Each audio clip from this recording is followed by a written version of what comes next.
আমার বয়স এখনও 20 বছর উইথ 22 ইয়ার্স অফ এক্সপিরিয়েন্স। সেই লোকটা যে একটা সময় মিঠুনদাকে রান্না করে খাওয়াতো, আজকে সেই লোকটা মিঠুনদার ছবির প্রডিউসার।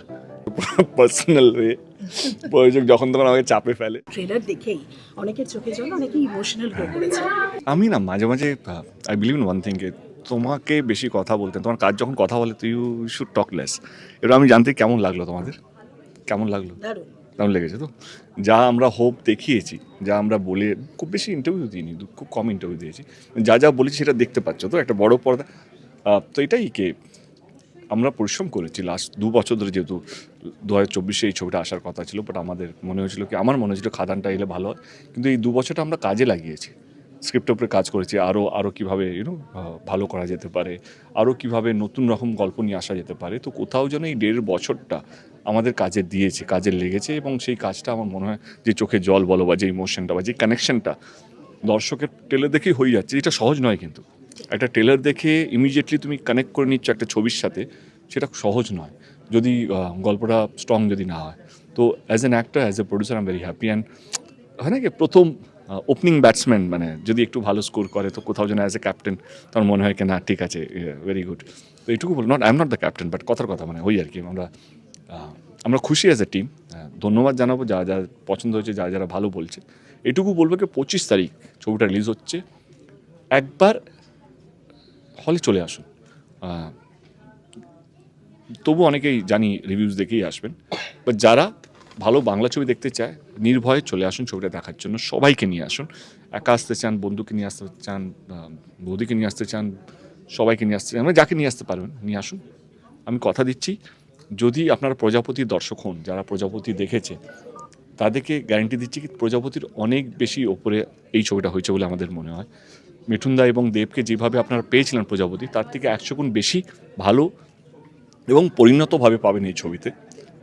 যেই মজাটা পেয়েছিলেন প্রজাপতিতে, তার থেকে অনেক বেশি মজা এই ছবিতে পাবেন। এবং ইমোশন ছেড়ে দিলাম, আমি ইমোশন নিয়ে কিছু কথাই বললাম না। এবং যারা প্রজাপতি দেখেননি এবং ভাবছেন কি না এটা ফ্যামিলি ড্রামা, এটা আমাদের জন্য নয়, আমাদের জন্য খাদান বা আমাদের জন্য রঘু ডাকাত বা আমাদের জন্য ধূমকেতুর মতন ছবি, যারা নস্টেলজিয়াকে দেব শুভশ্রীকে দেখার জন্য এসেছিলেন এবং কারো ভালো লেগেছে, কারো অতটা ভালো লাগেনি, তাদেরকেও রিকোয়েস্ট করবো কি আমি চেষ্টা করে গেছি লাস্ট 5 বছর ধরে কীভাবে এই ঘটনার ছবিগুলোকেও লার্জার দ্যান লাইফ করি, এই ফ্যামিলি ড্রামাগুলোকেও কীভাবে বড় স্কেল, বড় ক্যানভাসে নিয়ে আসতে পারি। যখনই কোনো হিন্দি ছবি রিলিজ হবে তখন এইটা যাতে না মনে হয় এই তো একই রকমের ফ্যামিলি ড্রামা, একই টাইপের, ওই তো একই প্যানপ্যানে একটা বাড়ির মধ্যে শুটিং হচ্ছে, তা নয়। কিন্তু এইটা অনেক বেশি মাস ওরিয়েন্টেড একটা মাস ফিল্ম, যার গল্পটা সবচেয়ে বেশি স্ট্রং। মানে এইটুকু বলতে পারি, যদি তুমি বলো এক লাইনে ডিফাইন করতে, it's a completely mass entertainer with a very strong storyline এবং ভেরি পাওয়ারফুল অ্যাক্টার্স। আমাকে বাদ দিয়ে বললাম, যেখানে খরাজদা আছে, অপাদি আছে, বাচ্চা মেয়েটা অনুমেঘা দারুণ, জ্যোতি খুব ভালো নতুন হিসেবে, ইদিকা দারুণ, এবং মিঠুন দাস সর্বোপরি খুব ভালো, কাঞ্চনদা খুব ভালো, বিশ্বজিৎ বলে একটা ছেলে সেও খুব ভালো। তো সবাই মিলে আমার মনে হয় দারুণ দারুণ অভিনেতারা এই ছবিতে পাঠ করেছে। আসুন এবং 25 তারিখ থেকে ছবিটা দেখুন। আচ্ছা, মিঠুন চক্রবর্তী এখানে তোমার বাবা এবং তুমিও এখানে বাবার ভূমিকা। মিঠুন চক্রবর্তী বলেছে এই সময় অনলাইনকে সাক্ষাৎকার দিতে গিয়ে যে দেব অনেক বড় হয়ে গেছে, কিন্তু দেব আমার কাছে এখনো সেই ছোট ছেলেটাই রয়েছে, যাকে বাবার হাত ধরে দেব আমাদের শুটিংয়ের সময় আসতো। মিঠুনদা না, মানে মিঠুনদা, এটা কিন্তু সত্যি, মিঠুনদাকে বাবা অনেক ছবিতে ক্যাটারিংয়ে খাইয়েছে, অনেকগুলো দেশে পোস্ত ব্যান্ড বিকজ অফ আফিমের জন্য, বাট সে বাবার নাম গুরু, সবাই জানে এখন, গুরুপদ অধিকারী প্রডিউসার নাম হিসেবেই আসে এখন। তো গুরুকে বল পোস্ত খাবো, এবার বাবা পুরো এদিক ওদিক করে লন্ডন হোক, ব্যাংকক হোক, যখনই শুটিং করতে যেত বাবা মিঠুনদাকে পোস্ত খাওয়াতোই। যেহেতু মিঠুনদা খেতে একটু ভালোবাসে, এখনও খেতে ভালোবাসেন না, আমরা রোজ বলি এত খাচ্ছ কেন, শরীর খারাপ হয়ে যাবে, কিন্তু এখনও লোকটা খাওয়ার রসিক এবং শুধু খায় না, লোককে খাওয়াতেও ভালোবাসে। এবং সেই লোকটা যে একটা সময় মিঠুনদাকে রান্না করে খাওয়াতো, আজকে সেই লোকটা মিঠুনদার ছবির প্রডিউসার। এটা আমার জয়। হ্যাঁ, এটা গুরুপদ অধিকারী একটা সময় অ্যাজ এ ক্যাটারার হিসেবে মিঠুনদার সাথে কাজ করেছে, আজকে অ্যাজ এ প্রডিউসার মিঠুনদার সঙ্গে কাজ করছে। সেজন্য দেখবে আমি এই ছবিতে গুরুপদ অধিকারী দেখেছি, দেবকে আমি সরিয়ে দিয়েছি, অ্যাজ এ প্রডিউসারের নামে কোথাও দেব দেখতে পাবো না, শুধু গুরুপদ অধিকারী আছে।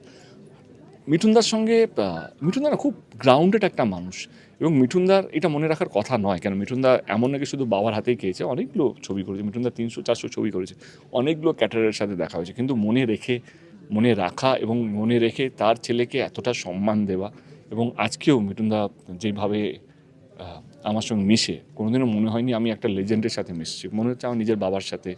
আমার বাবার সাথে এত ভালো সম্পর্ক নেই যতটা মিঠুনদার সাথে আছে। মিঠুনদার সঙ্গে আমি ইয়ার্কি করতে পারি, আমি যা ইচ্ছে তাই কথা বলতে পারি, যে কোনো টপিকে কথা বলতে পারি, শুধু পলিটিক্স বাদ দিয়ে, যেটা আমার বাবার সঙ্গে একটা রিজার্ভ একটা ব্যাপার আছে। কিন্তু মিঠুনদার সঙ্গে সেই রিজার্ভ ব্যাপারটা নেই, সেটা মিঠুনদা আমার সঙ্গে যা ইচ্ছে তাই বলতে পারে। এবং আমার কোথাও যেন মনে হয় এটা মিলিয়ে নেবে, আমি আমার দর্শকদেরকে বলছি, আমাদের বন্ডিংটা, আমাদের বন্ধুত্বটা বা আমাদের ভালোবাসাটা একে অপরের প্রতি, আমাদের সম্মানটা একে অপরের প্রতি প্রত্যেকটা ফ্রেমে প্রজাপতি টুয়ে বুঝতে পারবে কি এই যে বাবা ছেলে যেভাবে কথা বলছে, যেভাবে হাগ করছে, তার মধ্যে একটা আনাকে মনে হবে কি আরে ইয়ার এরা দুটো বাবা ছেলেই কাজ করছে মনে হবে। এটা আমার মনে হয়েছে। কিন্তু আমরা ছবি দেখেছি এবং এমন এমন সিন যেটা আমরা অনেকবার রিহার্সাল করেছি, স্ক্রিপ্টেও আমি ছিলাম, আমি জানি মিঠুনদা কী ডায়লগ বলবে, যেহেতু মিঠুনদার সঙ্গে এটা আমার অনেকগুলো কাজের মধ্যে একটা কাজ, আমি জানি মিঠুনদা এখানে পজ নেবে, সব কিছু জানার সত্ত্বেও মিঠুনদা যখন ডায়লগ বলছে আমার চোখে জল, এবং আমি যখন ডায়লগ বলছি মিঠুনদার চোখে জল। এখনও যখন ছবিটা আমরা পোস্ট প্রোডাকশনে দেখছি তখনও মনে হচ্ছে ইয়ার সামথিং, কিছু একটা ম্যাজিক্যাল ঘটেছে মানে আমার আর মিঠুনদার মধ্যে। তো সেইটা দর্শক 25 তারিখ থেকে বুঝতে পারবে। জন্মদিন মানে 1 বছর বেড়ে যাওয়া, বয়স বেড়ে যাওয়া, দীপ কি এগুলোকে গুরুত্ব দেয়? সে আমার বয়স এখনো 20 বছর, with 22 years of experience. Now talk to me. প্রযোজক বলছে যে দেব এখনো অনেক ছোট, দেবের বিয়ে করারও বয়স হয়নি। পার্সোনাল ওয়ে প্রযোজক যখন তখন আমাকে চাপে ফেলে, এই কথাগুলো বলার পর আমার চাপটা বেশি বাড়ে। অতন্দ I think he is also like my father. মানে আমরা এটাই তো লয়্যালিটি, মানে অভিজিৎ এবং অতনুদা যেভাবে লয়্যালিটি দিয়েছে আমাকে, আমার এখনও মনে আছে যখন আমি ডিসাইড করলাম কি আমি 2024-এ খাদান করব, প্রজাপতি করব না, আমি তাদেরকে বলি একটা কাজ করো তোমরা অন্য হিরোকে নিয়ে করে নাও, এবং আমি হিরোর নামও সাজেস্ট করি কি ভাই আর মনে হয় এই রোলটা, যেহেতু আমি স্ক্রিপ্টে ছিলাম আমি জানি, আমি বললাম এই হিরোকে নিয়ে করে নাও অ্যান্ড তোমরা, কারণ আমার মনে হচ্ছে আমি করব না প্রজাপতি, এই মুহূর্তে করব না, যদি করবো তাহলে 1 বছরের গ্যাপের পর করব।